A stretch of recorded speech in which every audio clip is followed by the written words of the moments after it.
Thank you. Thank you all. Thank you, Fran. Ladies and gentlemen, it would be a happier New Year if we'd have kept our promises we made a long time ago. And I guess that's why we gather here. I have a couple thoughts I'd like to share with you, but first of all, I see a lot of young folks, young men and women in this room. I'd like to identify if you're a member of the staff, if you're either a House member or Senate member. Would you raise your hand, please? The reason I ask is that someone who served on the Hill for 12 years from 83 to 94, I respect what you do and the contribution you make to the whole process of self-government. Not too many people may tell that to you publicly, but I certainly do. It was a great impact on me and what I did and how I was able to perform my job as a young congressman. And so I'm glad you're here. I'm glad you're here because our message is as much for your ears as it is for the men and women you represent. Because at the end of the day, as all the speakers have alluded to, the 535 individuals in this part of Washington, D.C., across the street from one another, in an extraordinary building down the way, can make a difference in the lives of these 3,000 men and women at Liberty. And so we're glad you're here. We thank you for being here to listen to our message. Colonel Phillips, 31 years, and he takes his relationship, which is a personal relationship with those men and women with whom he lived and worked and served. It's very personal to him, and I must tell you in a very different way, this cause has become very, very personal to me as well, and I think you need to know why. A couple of years ago,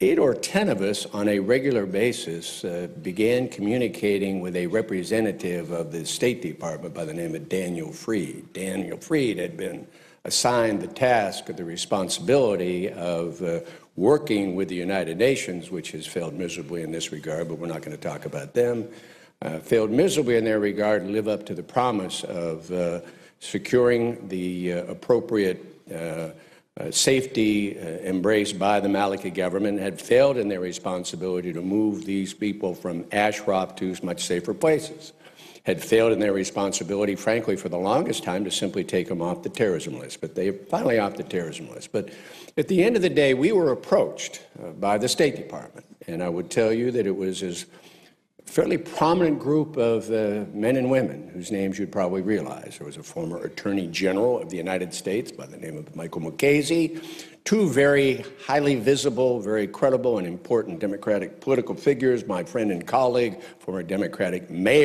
governor of Pennsylvania, Ed Rendell, and former presidential candidate Howard Dean, and Louis Freeh, and a couple of members of the Joint Chiefs of Staff, and Rudy Giuliani, and the list goes on and on. And there were probably about 8 or 10 of us on a regular basis for 6 or 8 months had these conversations with the State Department, with our State Department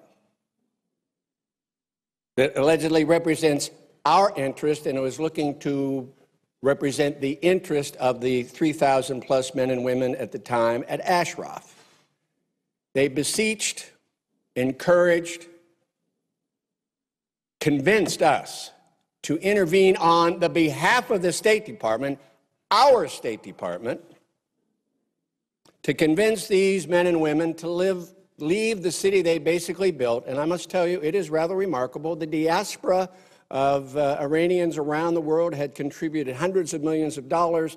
They had a cultural center, they had workshops, they had schools, they built a city, there were all kinds of creature comforts, convinced them to leave that facility to Camp Liberty, which had been an American base, ironically named at the present time. Remember, it's our State Department, and we did. And by the way, they were shown by the United Nations photographs of Camp Liberty as it existed when the United States Army had occupied it. The amenities were plentiful, the sewage system was operational, they had electricity, they had 17,000 T-walls or whatever that number may be. It was safe, it was secure, it was humane, it was a step down from the city that these industrious, enterprising, able, well-educated, sophisticated people had met, but they moved. We convinced them to move. When they got there, they realized that the photos were not a distortion, it was an abject, bold-faced lie. They had gutted the place. No sewage, no water and sewer, no electricity, no security areas, and they had reduced the size of the camp almost a postage stamp. Like trapped, I take it personal. Because our credibility, and that credibility was on the line, and because of that, Madame Rajavi and the men and women and the leadership moved everybody but 100. And here was the promises they made. One, will make sure that the 100 people left at Ashraf can stay there because they have several $100 million worth of property left there.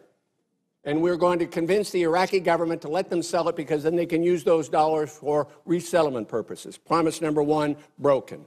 Promise number two, we'll do everything we can to facilitate the upgrade of facilities. Clearly have not done it. They've had months to do it, have failed to do it. Third promise, we will have an American presence there on a regular basis to ensure, from the State Department, by the way, to ensure their safety and security at all times, because we know they're not secure there. Not only because the accommodations are god-awful, there's no security there, but because of they would never say it, but the mistrust, and they shouldn't be mistrustful of the Maliki government, pure and simple. So we take this personal. And we take it even more personal. Iraqi troops entered Ashraf and assassinated 52 of these men and women, many of them with their hands tied behind their back, a couple of them on the hospital gurneys as they were going to get medical treatment for the injuries and wounds sustained during the attack. Oh, and by the way, 7 hostages taken, and all of a sudden nobody knows anything about where these men and women are, and 6 of the 7 are women. Remember, it's our government promised to keep them safe at Ashraf. Our government promised them they'd be safe and secure if they'd move from Ashraf to Liberty. And our government asked some of its citizens to convince these good people to empty words, tragically flawed and broken promises, and no credibility left with my government and with my State Department. I take it personal. If you think about what we've seen, ladies and gentlemen, over the past couple of years, beginning with the Arab Spring,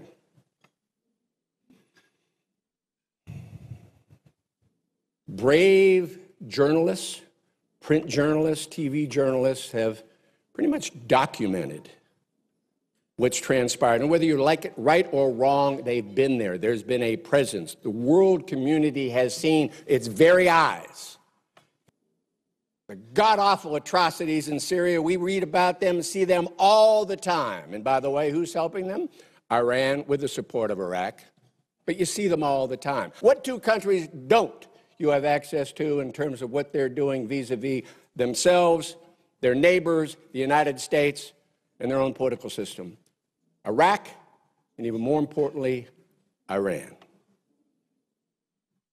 Somebody asked me, is Rouhani a moderate? I said, I can believe he's a moderate when he ceases the execution of political opponents and he admits the global press, journalists on a day-to-day basis, not on an ad hoc basis, come in and do a favorable interview, like a lot of people rush to do it, but they don't really ever get a full report.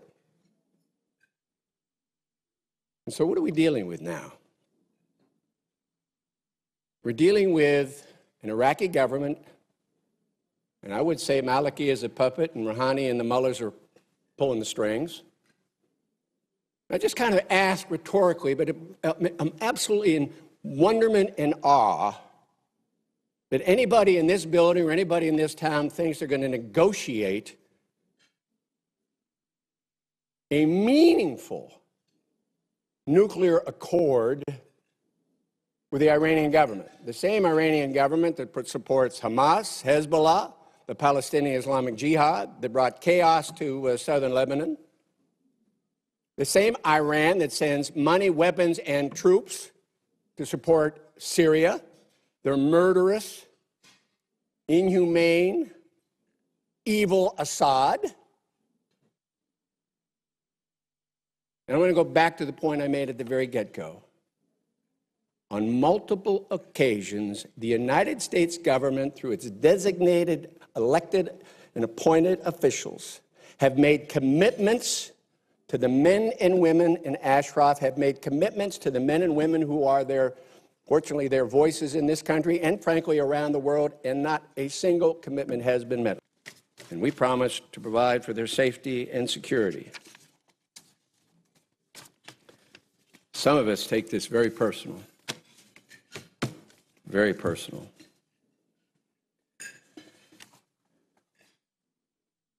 Ladies and gentlemen, it's another thing to be disrespected around the world.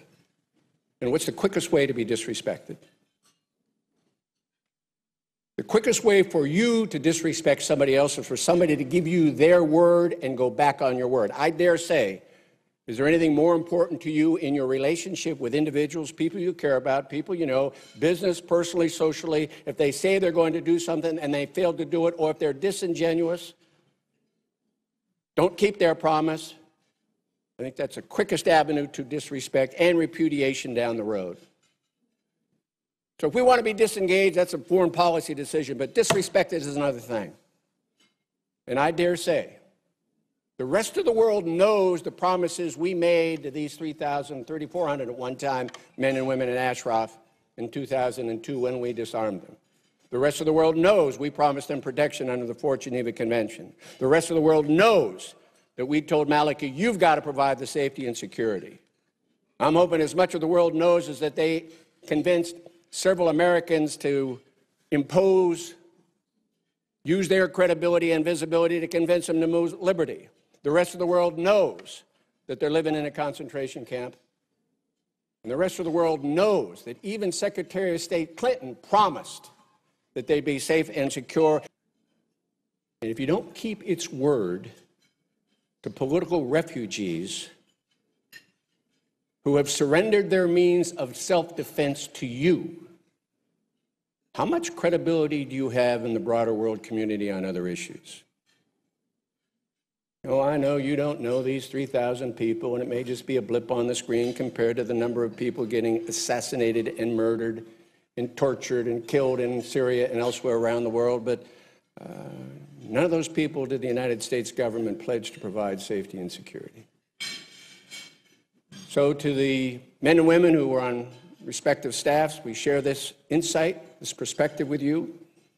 If you have an opportunity to engage your congressman or senator about this critical issue, at the end of the day, the fate of these individuals rests in the hands not of Maliki, but in our hands. So I think maybe we ought to just discontinue aid for a while, put a little pressure on him. I think we're going to negotiate with the Iranians. We ought to send them a signal that once we make a commitment, we keep it. Let's get them out of there. Let's open the doors to a couple of them here. It's not a matter about being disengaged. It's about being disrespected. And as long as we fail to keep our word, there's no reason in the world why anybody should ever expect, could ever rely on American promise again. Thank you very much.